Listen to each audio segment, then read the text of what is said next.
अब हमारे साथ केंद्रीय मंत्री हरदीप पुरी जी जुड़ रहे हैं आज तक पर। हरदीप जी, बहुत स्वागत है आपका आज तक पर। मेरा पहला प्रश्न आपसे यही कि टैक्स रिजीम में हेरा फेरी का आरोप अधीर रंजन जी लगा रहे हैं। टैक्स कट के जरिए आपने एक बहुत बड़ा टैक्स बोनांजा दिया है, एक तरह से मिडिल क्लास को राहत दी है। क्या ये चुनावी बजट अब कहलाएगा, क्योंकि 66% आपने पीएम आवास योजना में भी बढ़ाया है, आप मुफ्त राशन योजना को भी आगे ले जा रहे हैं, या फिर फिस्कल प्रूडेंस का भी ख्याल रखा गया है? बड़ी बातें आपकी नजर में इन दोनों एंगल से क्या है, हरदीप जी? अंजना जी, सबसे पहले तो मैं आपका ध्यान लाना चाहूंगा जो आंकड़े हैं और आंकड़े क्या स्टोरी बताते हैं। 9 साल पहले मोदी जी ने जब दायित्व संभाला, उससे पहले हमारी पर कैपिटा इनकम देश में 1 लाख रुपए थी।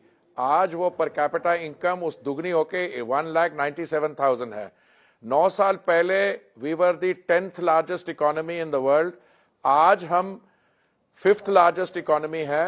और ये हमारे आंकड़े नहीं है, अर्नेस्ट एंड यंग की एक स्टडी है जो कहती है कि 2040 तक द इंडियन इकोनॉमी 26 या 27 ट्रिलियन डॉलर की हो जाएगी।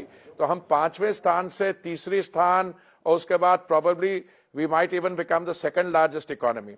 उसको एक तरफ छोड़िए, आज का बजट जो है, please look at this in connection with कल माननीय महामहिम राष्ट्रपति जी की स्पीच, कल का इकोनॉमिक सर्वे और ये बजट क्या कहता है।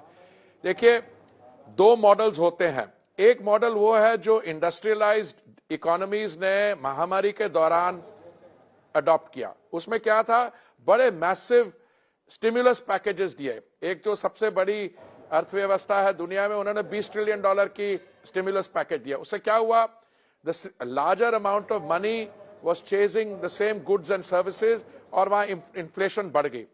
हमारे यहां भी स्टिमुलस पैकेज था, बट वो बहुत सेंसिबल और मैच्योर तरीके से इंप्लीमेंट हुआ।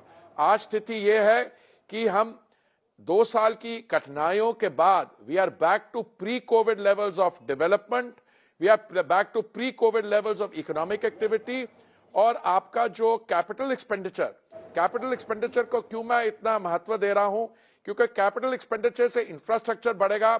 अगर 33% कैपिटल एक्सपेंडिचर में इंक्रीज होगा तो आप देखिए, केंद्रीय सरकार का कैपिटल एक्सपेंडिचर और राज्य सरकारों को भी 1 करोड़ 30 लाख ज्यादा मिलेगा। उसमें इंफ्रास्ट्रक्चर बनेगा, सीमेंट यूज होगी, स्टील यूज होगा, और इसमें इकोनॉमिक एक्टिविटी को बूस्ट मिलेगा। ये तो ओवरऑल कैपिटल एक्सपेंडिचर। अब बाकी सेक्टर्स में भी आ जाए तो ये डेवलपमेंट और ग्रोथ ओरिएंटेड बजट है, which is forming the basis for our transition to become a developed economy.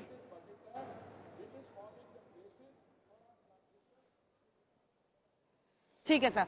अब मैं टैक्स जो कट है उसको लेकर एक स्पेसिफिक सवाल आपसे पूछना चाहती हूँ। देखिए, old tax regime versus new tax regime.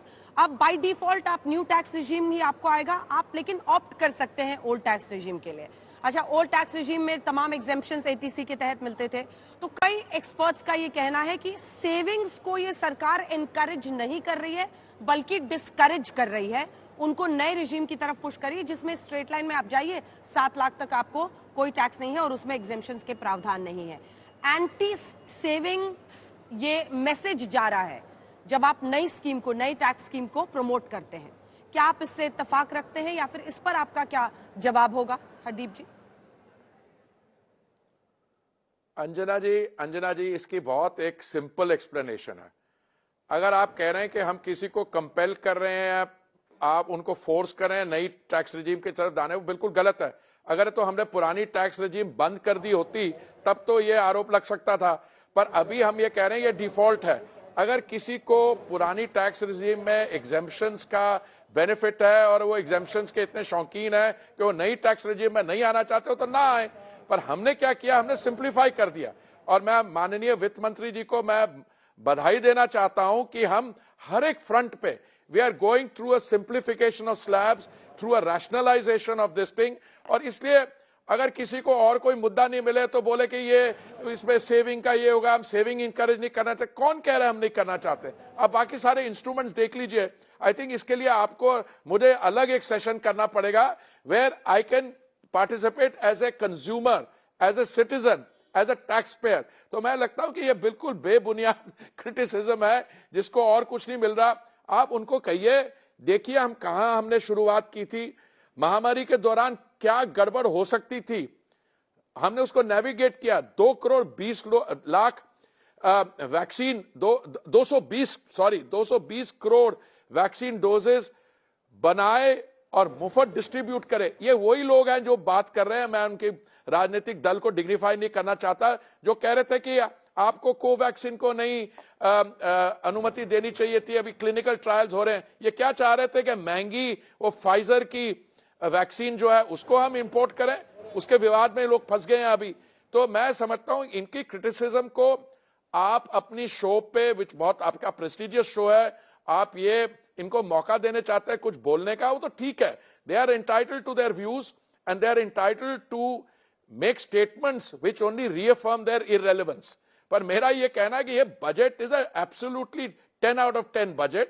इस बजट से सिर्फ ग्रोथ नहीं आएगी, ओवरऑल बजटरी और इकोसिस्टम में जो कॉन्फिडेंस आ रहा है और जो आपकी जो प्रायोरिटीज है ग्रीन एनर्जी की, उसकी ट्रांजिशन की, 10 लाख करोड़ एक तरफ कैपिटल एक्सपेंडिचर का, साथ में 10,000 करोड़ आपने दिया ग्रीन एनर्जी के लिए, आपने ओएमसीज को कैपिटल एक्सपेंडिचर के लिए और ग्रीन ट्रांजिशन के लिए। ये बहुत पॉजिटिव, प्रोग्रेसिव और फार साइटेड है और ये दिस इज द बिगिनिंग। इसको आप ले जाके, अगर हमको ले जाना by the time we become a developed country in 2047, उससे पहले हो जाएगा और नेट जीरो पे। This are the kind of provisioning that you require.